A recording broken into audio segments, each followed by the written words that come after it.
Donc, on va recommencer. On est déjà rendu à la troisième présentation. Donc, on va poursuivre avec Mélanie Morin. Elle a déjà présenté à Bistro Brain en 2017, donc la première année que Bistro Brain existait. Elle est professeure titulaire à l'École de réadaptation et directrice du laboratoire de recherche en neurogynécologie. Et elle nous présente une présentation sur les douleurs sexuelles, les traitements et les causes. Donc, on l'applaudit.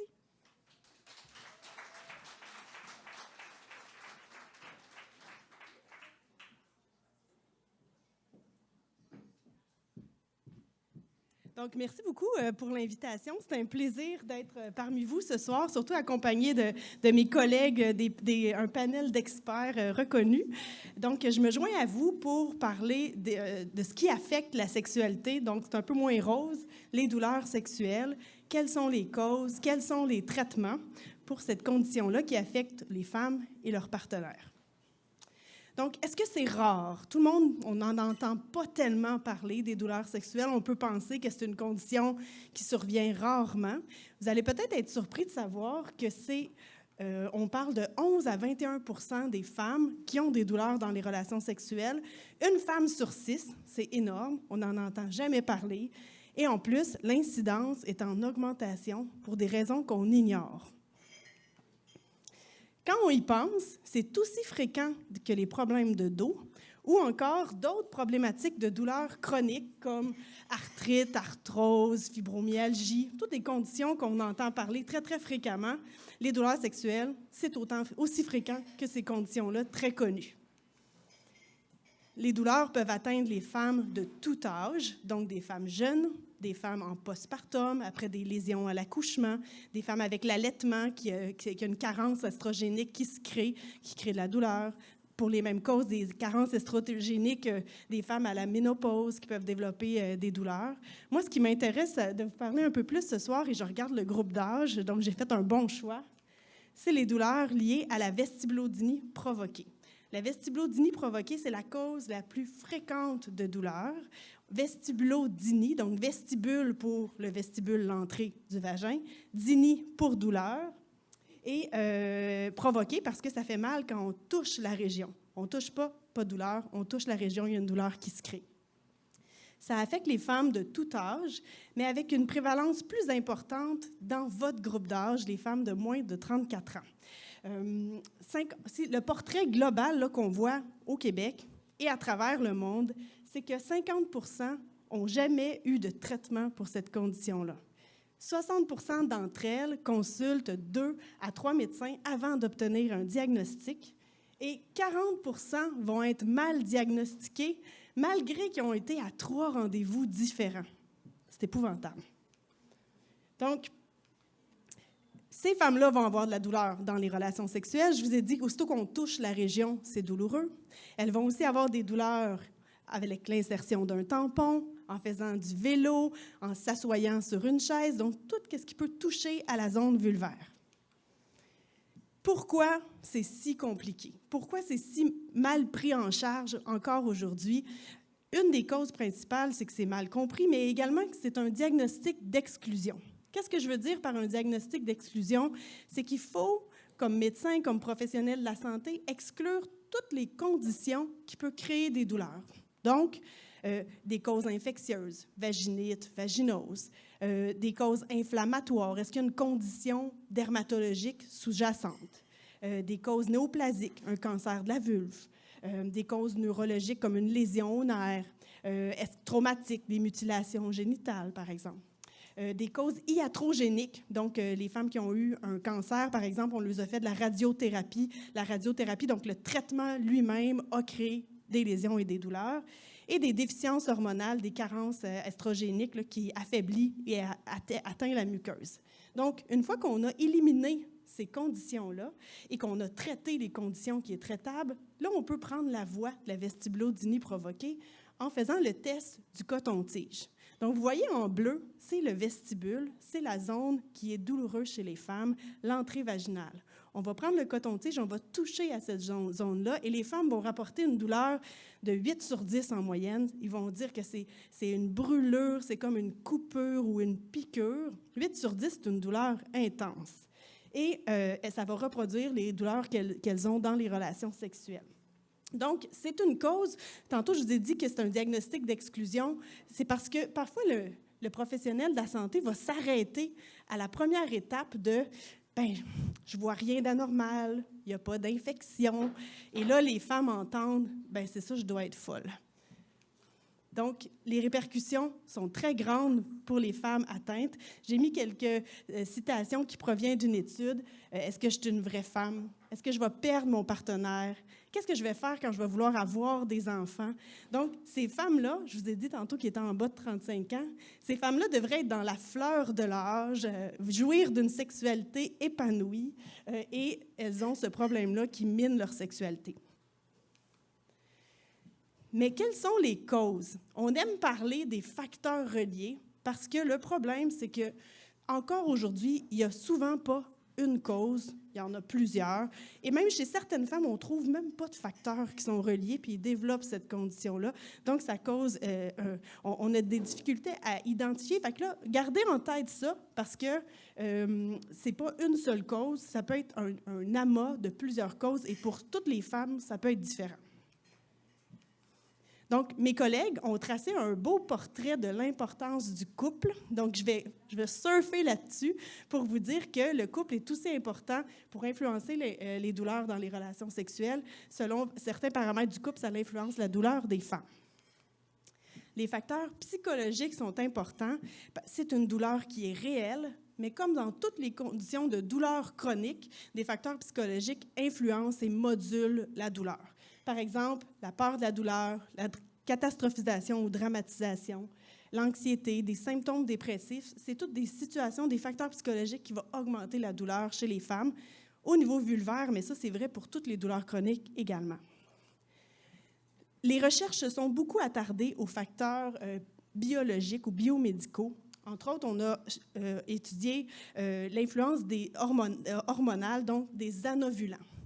Là, ce que je m'apprête à vous dire, c'est que c'est vrai pour un sous-groupe de femmes. Quand on prend la population en général, le fait de prendre des anovulants, ça ne change rien dans le développement de la vestibulodynie.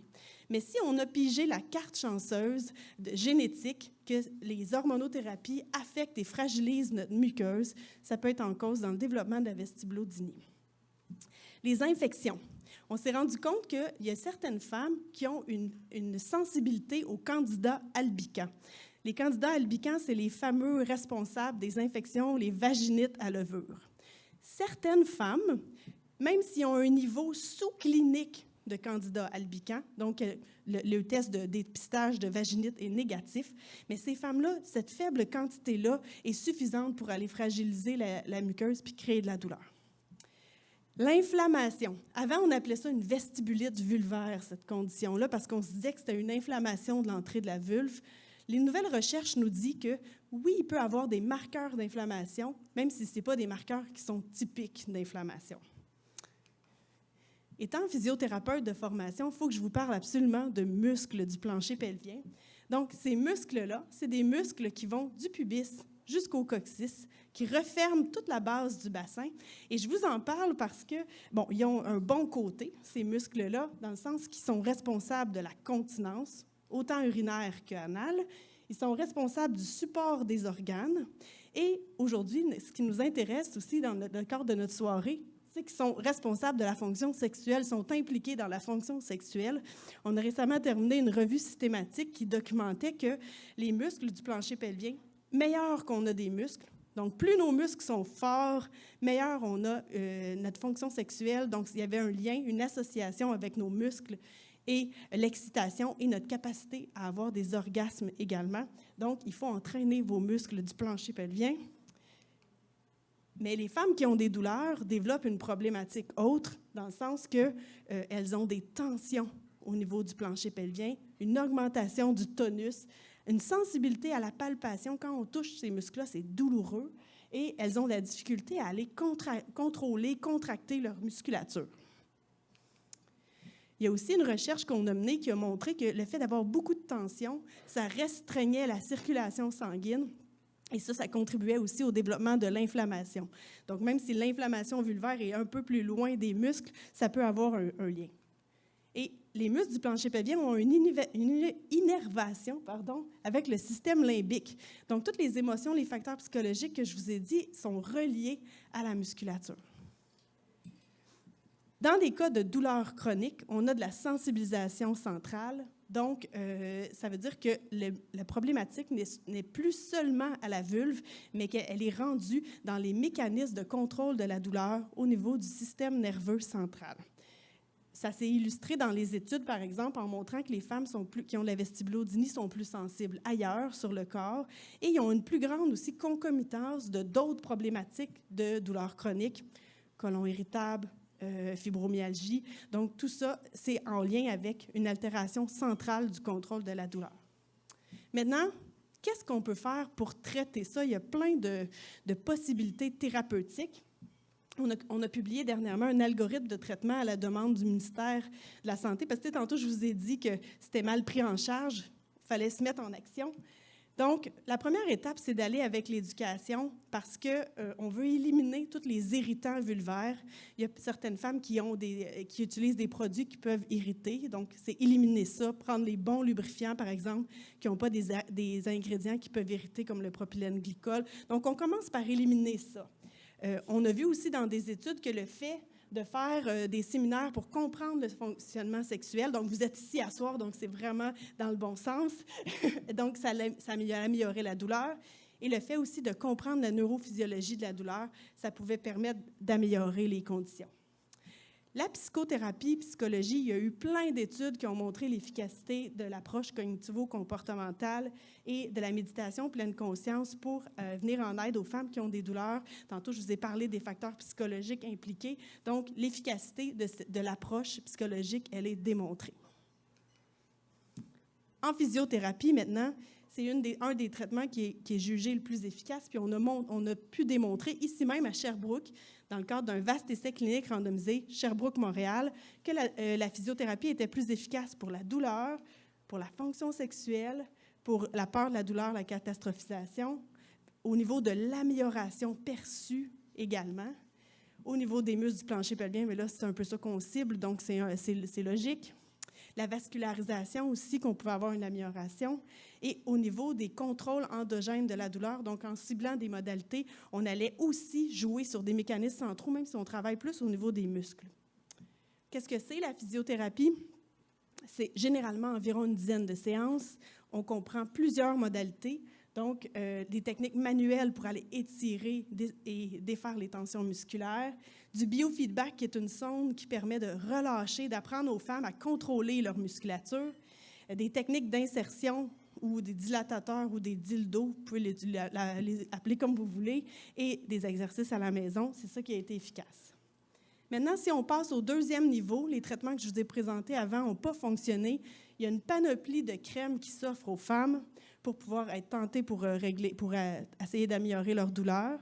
Et vous voyez aussi dans l'approche pharmacologique, il y a des antidépresseurs qui sont là, pas parce que c'est pour traiter la dépression, mais c'est que ces antidépresseurs-là jouent sur des mécanismes qui sont en cause dans la douleur chronique.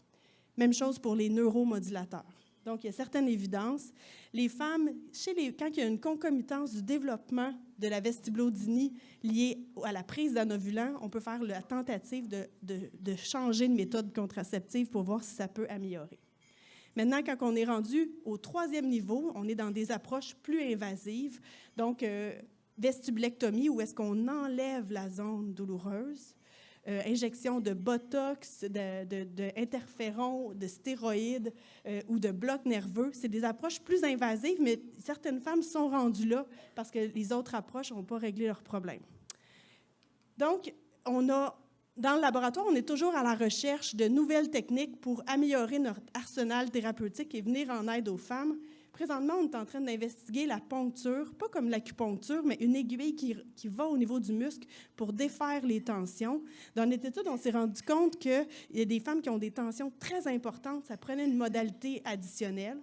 Et la poncture ou aiguille sèche ou dry needling, c'est efficace ailleurs sur le corps. Fait qu'on s'est dit, pourquoi pas faire ça au niveau du plancher pelvien en adressant les muscles autour des hanches limitrophes. Donc, c'est en cours présentement au laboratoire pour tester chez les femmes qui ont beaucoup de tension musculaire. On est également en train d'évaluer le laser. Là, je voulais vous dire que tous les lasers ne sont pas pareils.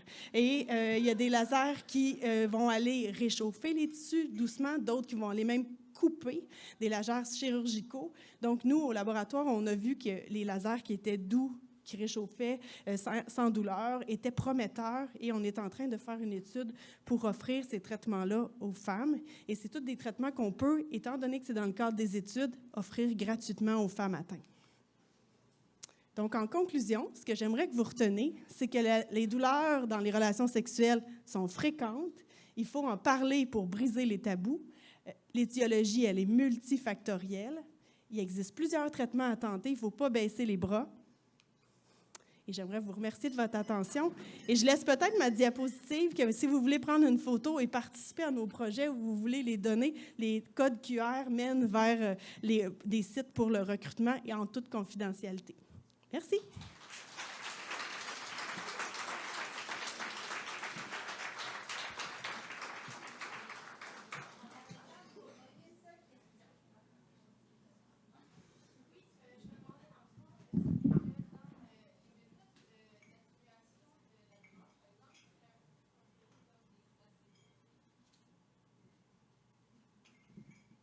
C'est une bonne question parce que les placebos, c'est vrai, c'est encore plus vrai dans tous les essais cliniques et dans les cas de douleur, c'est encore plus vrai parce qu'il y a toujours le placebo qui est très, très fort. Les études que je vous ai présentées, c'était des études qui étaient contrôlées. Donc, on comparait à un autre traitement. Donc, c'est pour ça qu'on est confiant dans les résultats parce que c'est pas seulement un groupe, mais qu'on prend en charge un peu l'aspect de comparaison. Les traitements doivent battre l'autre traitement. Mais en effet, le placebo est très fort. J'avais déjà fait une étude de stimulation transcrânienne et on a guéri des gens dans le traitement placebo. En fait, on a guéri 5 personnes dans notre cohorte de 20. Donc, à quel point ça peut être important, le placebo, puis c'est vraiment intéressant comme sujet. Mais donc, c'est l'importance de faire des études contrôlées pour pouvoir battre l'effet placebo au moins.